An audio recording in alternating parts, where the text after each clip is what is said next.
What's your best I didn't just dodge a bullet, but a tactical Nuke story? My mom's BFF had a son get out of prison. He was doing tattoos for a living. We lived in a state that still had tattoos illegal at the time, so he and his mom came to our house to give us a tattoo. I was like 18 at the time and I think he was in his early 20s. We were told he went to prison because, while he did have a drug problem at the time, he took the fall for someone carrying a fuck ton of meth. His mom kept hinting, and eventually outright suggesting, I'll let him take me on a date. He swore up and down he needed a good influence like me. I'll admit, I did feel pressured quite a bit. His mom was one of my favorite people in the world, and I felt like I was letting her down. But I was not feeling it. Dude was not attractive at all. Worst of all, he was covered in swastikas that he claimed was to survive prison. I also found it really creepy that he kept oddly stroking my foot while doing a tattoo several inches above my ankle. But we managed to end the tattoo party with no dates made. Cool. About 3 months later, I'm listening to the news as background noise and I hear her son's name mentioned. Police are looking for him. He strangled his girlfriend and all 4 of her children after the girlfriend caught him molesting one of the kids.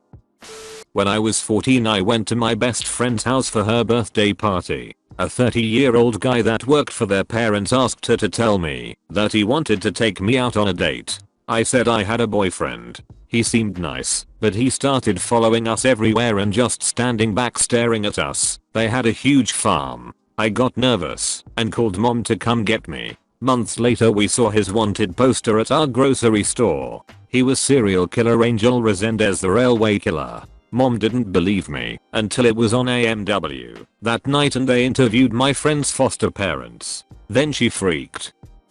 I've posted this story before, but when I was a young child, I was outside playing with the hose by myself. A man appeared at my fence and asked me to come over. I walked over, he leaned down and picked me up. I started kicking at him, and he dropped me almost immediately, then walked away. After that I ran inside, hid in my closet, and never told a single person. I had almost forgotten about it, or thought I had imagined it until years later, when my mom was telling me about how they recently solved a cold case of a man who kidnapped and murdered a girl around my age at the time from our neighborhood, and left her body in a field a few miles from our house. There were a few days where all my appliances were breaking down. First the clothes washer, then the air conditioner, then the dishwasher. Then one morning, before leaving for work, the refrigerator stopped cooling. I was in a terrible mood on my commute to work, and then I had a flat tire in the middle of rush hour traffic. I pulled over to the shoulder. Normally I would have got out immediately and started changing it. I can change a tire in 5 minutes. It wouldn't have even made me late, but everything breaking in the days leading up to this flat had me defeated. I rested my head on the steering wheel a few seconds and said out loud, "Why me?" when, almost as an answer, I was hit from behind. Traffic has slowed because of my pulling over, and an ambulance driver transporting a patient between hospitals decided to go around the traffic by driving in the breakdown lane. Damage to my vehicle was minor, but if it had been any other day I would have been taking my jack and spare out at that moment and been crushed between my car and the ambulance. Everything worked out great. I got a 5-figure settlement from the ambulance company as they were clearly at fault hitting a car in the breakdown lane. It was a non-emergency transportation of a patient. And when I got home that day, all the appliances were miraculously working again. I used to hook up with guys on Craigslist. I was going through a really self-destructive phase of my life, and that's really all I have to say about that. I was supposed to meet up with this one guy. I was on the way to his motel room when I get a text from him. Clearly an accident and meant for someone else. It was a picture of me and it said something like, "Got a new toy for us this week." I don't know who it was for, but we were only supposed to hook up that night and then I was leaving. I met this one guy as a young adult. He was a mutual in my friend group. Thought he was cute.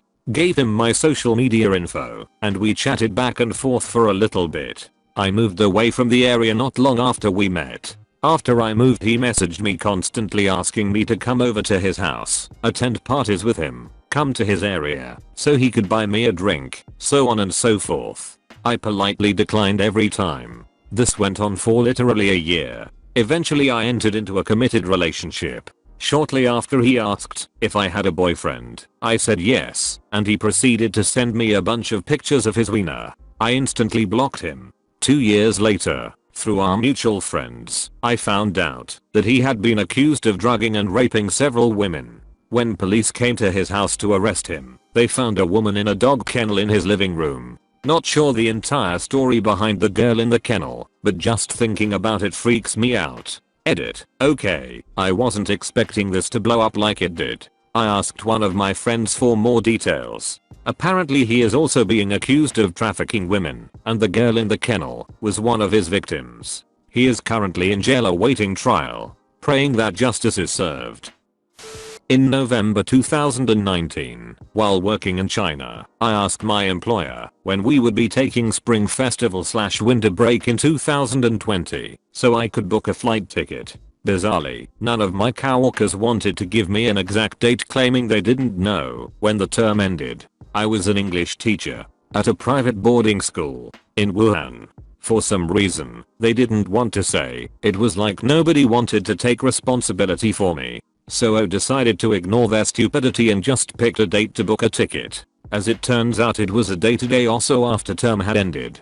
But they still shut the power down in the campus because nobody told security I was still there. Managed to get hold of someone, so I wasn't locked in. Following morning, get a taxi to the airport. Get to Tokyo, hang out with a friend. Wuhan gets locked down. I was about 11 and my dad wanted me to come along with him to pick up some furniture about 30 minutes away. I made a huge stink about it, basically being an annoying little male adolescent turd, saying how I wanted to stay at home and play. I'd be really good, it was boring, etc. He finally got fed up and stormed out and told me to stay put and he'd back soon. About an hour later, he comes home in a police car, pretty shaken up, and just reached over and hugged me hard. Turns out that he was driving down the highway and traffic got busy ahead, and this semi-truck in the lane over tried to stop too late and jackknifed. When it was coming to a stop from swerving all over the road, it fell over on the passenger side of the car, right where I would have been if I had gone along with him. The car was totaled, obviously, with the entire passenger side crushed down flat. Actually, he was lucky he made it out alive. He never made another big deal about me coming along if I really said I didn't want to go. One night when I was younger, probably about 9 years old, my 2 brothers and my mother's friend's 3 kids were playing at a school playground near my mother's friend's house. It was probably 8 PM. We were all about 7 to 14 years old, my brother being the oldest. A group of men in a white SUV were stalking us for a while and continued to drive back and forth from the playground we were at. Every time we tried to go back to my mother's friend's house, they would turn sharp and race in front of us. The house was probably 100 yards away. Every time we tried to turn the other way and run to other houses, same thing. It happened for about 10 minutes straight. Eventually we noticed one of the men jumped out of the back seat. Legit 15 seconds later my mother pulled up to the close side of the playground to pick us up to go home. We jumped in the car and raced home while most of us were crying from fear. Then we made s'mores. Definitely a memory, lol. Back around 2000 I worked at a sandwich shop at a mall. Was into experimenting with hard drugs at the time, most ecstasy. A female co-worker and I had conversations about doing it at some point, but wasn't really sure she was serious. She was a 10 and I was a 6 at best. I finally get hooked up with some E and we set up a night at her house, just her and I a couple nights before we were to roll. We closed the store together. She had these 3 guys she said were her brothers waiting for her at the mall entrance. She then confirmed the date, time, location before she left as I locked the shop down. I pretended to go back in for something, then spied on them as she approached them. She gave a suspicious nod to them and high five apostrophe D the biggest guy before they walked out. This raised major red flags. Night of, I tell her that I might not come because I was tired, and she convinces me out of what felt like panic on her part to get me to come. She confirms everything again on the landline phone. This was before I had a cell phone, and I head over. The directions put me out in the middle of nowhere to a dirt road that lead into the mountains. At this point I start freaking out, and as I'm probably a mile from the house I decide to park behind some thick brush off the road enough to be hidden. I said if nothing weird happens in the next 15 minutes I'll continue to the house. Within 3 minutes headlights come up from where I came and pass by me. It was a truck with those 3 dudes from the mall riding in the back with shotguns in hand. This was the only time I ever prayed to God that they wouldn't see my car. They continue on with no issue.